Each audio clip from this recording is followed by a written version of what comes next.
Um, I should probably go about resetting my video capture device. Yeah, deactivate that. Now reset it. Now we good. We back. Um, yeah, y'all. This is episode 8. I told y'all I'd be back. I'm not gonna lie to y'all. I didn't know I was gonna be back. I was thinking about. I was like, bruh, let me just wait till tomorrow. But then I was like, bro, what are you thinking, bro? And then I had to smack myself out of it and get on here. And we here. So this let's see what we reacting to.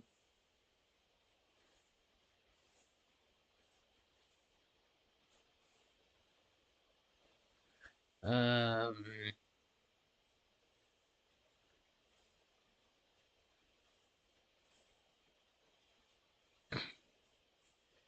well yeah, so we'll watch this video right here. This is worst surprise WWE Royal Rumble entrance. Everyone I've invited here could be responsible for murder. Did you know LA Times called her Gen Z Sherlock Holmes? You're afraid. Terrified.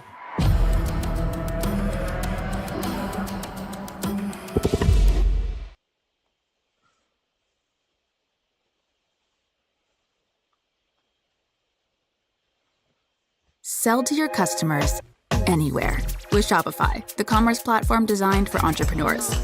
10 are the worst Royal Rumble surprise entrants. Be sure to subscribe and let's get straight into it with Ricardo Rodriguez. There's nothing worse than a lifeless Royal Rumble match, and the 2012 Rumble match was up there with the most lackluster. The problem with the match was that there was a lack of story being intertwined in the match, and the surprise entrants were shockingly bad. One of the surprise entrants was Alberto Del Rio's personal ring announcer, Ricardo Rodriguez. Rodriguez would enter the match by using Del Rio's car, and he even dressed as a former WWE champion. This surprise entrant was a complete waste of time and only served to make Vince McMahon laugh. Rodriguez would last just over 2 minutes before being eliminated by future rival Santino Marella. Speaking of the 2012 Rumble, one of the most frustrating elements of the match was the inclusion of the commentators as surprise entrants. Jerry Lawler and Booker T would both enter the commentary desk, yet when Michael Cole entered the match, the joke had officially run its course. Cole would enter in his hideous orange singlet, and he would have an exchange with Karma before being eliminated by fellow commentators Lawler and Booker T.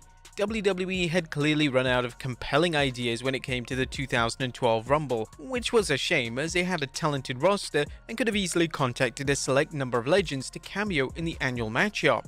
But most modern day WWE fans may be under the impression that surprise entrance in the Royal Rumble is a newer concept.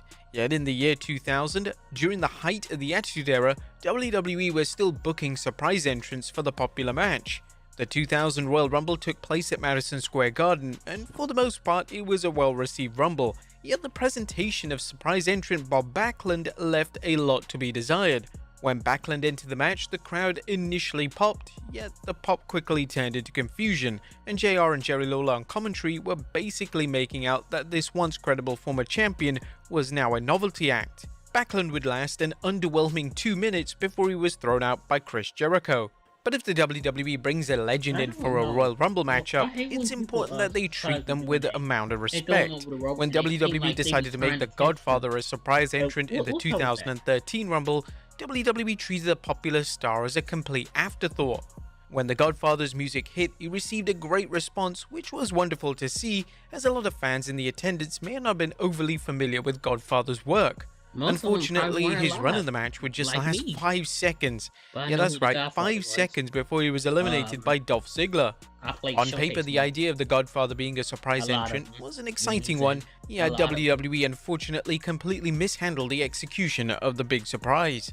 But what if you come in at the number 30 spot in the Rumble? Well, the number 30 position in the Royal Rumble has become the most prestigious spot in the entire match, and each year, fans expect WWE to deliver a huge name in the lucrative spot. In the 2023 Rumble during the Women's Rumble, before the countdown timer had even commenced, Nia Jax's theme randomly began to play. During this time, Jax wasn't signed to WWE, so they had recklessly given away their big surprise for the match.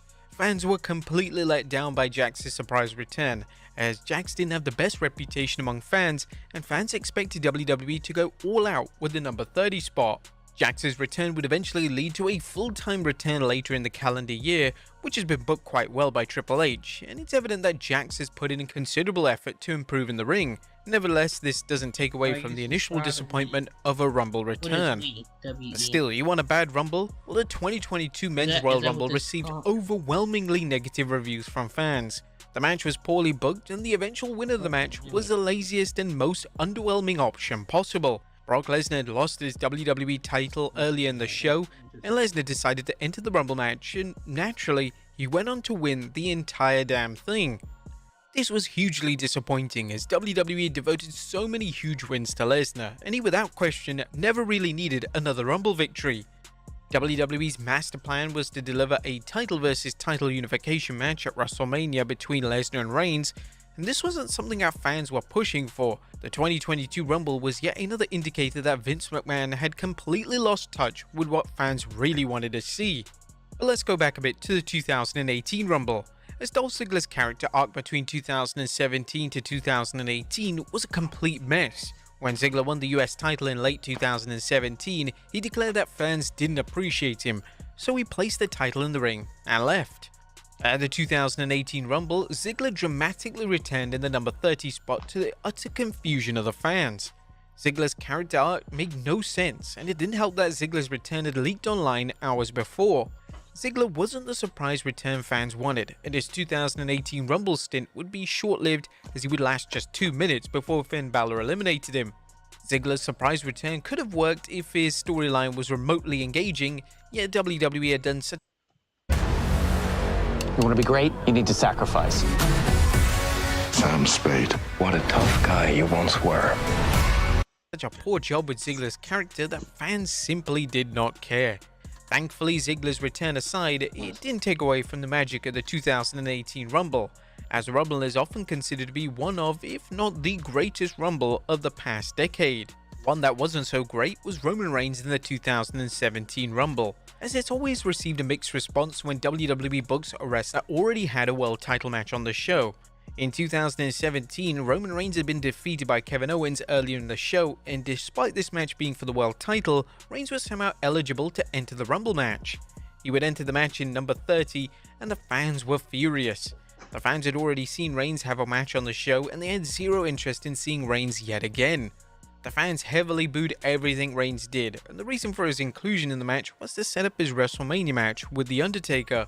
It's never been made clear why certain wrestlers who had a world title match on the same show are allowed to enter the Rumble. This has happened time and time again, yet from a kayfabe perspective, shouldn't every wrestler who lost their world title match just re-enter the match in the hopes of winning it back? But let's go forward a bit to the 2022 Rumble. As heading into that Rumble, fans were firmly pushing for a Sasha Banks victory. Banks vs Charlotte Flair at WrestleMania was clearly being set up on WWE TV, crazy, right? and fans were more than happy with this one being one of the top matches on the WrestleMania card. However, when Ronda Rousey decided to return to the company, these creative plans were thrown right out the window. Rousey returned at the 2022 Rumble in the number 28 position, and she received a decent ovation, yet fans were confused as to whether Rousey was a heel or a babyface. The last time Rousey was in WWE, she was a top heel in the women's division, and her in-ring work during the match did little to inform fans of her current status. But Rousey would end up winning the match, and this move received widespread backlash, especially because Rousey was showing a ton of ring rust, and fans questioned whether Rousey was truly ready to step back into the squared circle. But just like Rousey, who had a positive reputation that ended abruptly, so did one Shane McMahon, as his positive reputation was ruined forever at the 2022 Rumble. Shane acted as an agent for the match, and Shane booked himself to be presented as one of the main event stars in the now infamous matchup. Shane would enter as a surprise at number 28, and he would eliminate fan favorite Kevin Owens. It was worth noting that Shane was in essence a non-wrestler, and he was going toe-to-toe with top stars as if he rightfully belonged there. Shane would even go one step further and would book himself in the final four of the match. And one of the worst things about this surprise return was that Shane's performance was abysmal. The superior presentation of the former European champion was heavily panned online, and even the WWE talent knew that Shane had gone way too far. The feedback to the Rumble was so overwhelmingly negative that it led to Vince actually firing his own son from the company. If that's not a worse Rumble surprise, then I don't know what is. Be sure to leave your comments down below, and I'll see you next time with some more wrestling content. Alright, that's gonna bring us to the end of that video. Thank y'all for watching. I'm react to one more video and We're lost in the dark, I guess we'll end it for today. but you Thank y'all for watching. give